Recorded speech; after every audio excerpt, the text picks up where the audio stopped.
Welcome back to The Open here on BNN Bloomberg. Nordstrom has given up on Canada.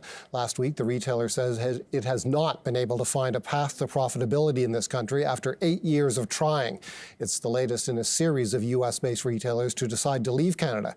For a discussion on what went wrong and what comes next, we're joined by Jane Domenico, Senior Vice President of Retail at Colliers Real Estate Investment Services. Thank you for coming in. Thank you for having me. So they tried and tried for 8 years, and on the conference call most recently, they actually told their investors that we think our profit will be enhanced by our decision to get out of Canada. What went wrong at Nordstrom?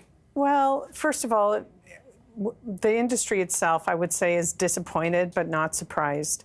And the reason for it is the competition that we see at the high end of the retailers. Canada is a smaller population base than the US, and for that reason, we don't have as many people who shop that high end. And the people who do also go overseas and are very close to the US marketplaces.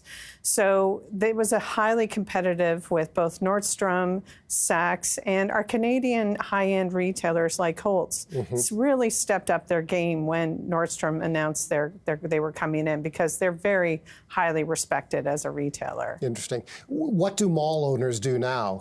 This is getting ugly. We'll bring up a board of other U.S. names that have decided to depart the country in recent years, and in some cases recent weeks. It's been a very short time ago that Bed Bath & Beyond didn't decide to exit Canada, just ceased functioning, period, in the U.S. as well. When we speak to owners of real estate, REITs, in other words, yes, they're often very sanguine about this. Don't worry, we've got this. Is that really the case? Well, the first thing about the Nordstrom, the large department stores are in some of the best shopping centers in Canada.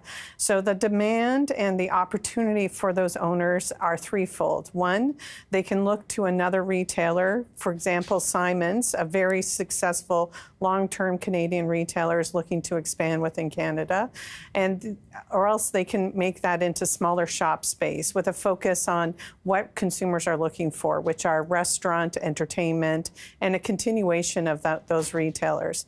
And the third thing is that the highest and best use for their real estate? And that goes across all retailers and landlords. When a retailer goes dark, are we better off using that real estate for other asset classes, predominantly residential, across Canada? The demand for residential has been extremely high.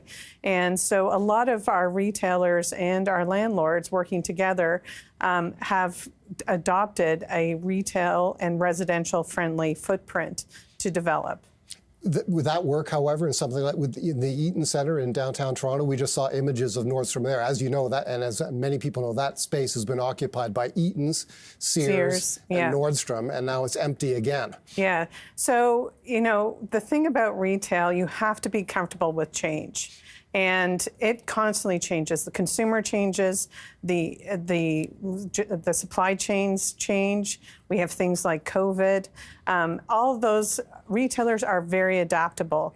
That space, the owners of which are extremely high liquid and have a lot of capital. Fairview, correct? Yes, in that's the case correct. Of the Eaton Centre, right? That's correct. They also have other assets across Canada that are Nordstrom as well, and these are the best and they're highly capitalized developers. So they're looking for the long term. So what is best for today is not always going to be their direction. They're going to look to the future and see what other retail and or other types of use makes sense for those locations.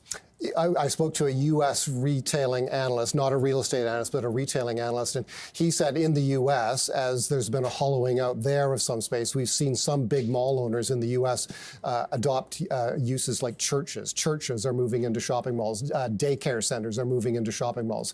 Non-traditional uses. Is that possible here as well? I think we see that more on the suburban side of the enclosed malls, because they are part of the community, and they need to be, especially when you're building 10,000, 20,000 homes around your shopping center, you need those types of services. You need grocery, pharmacy, all the what I call the necessity retail.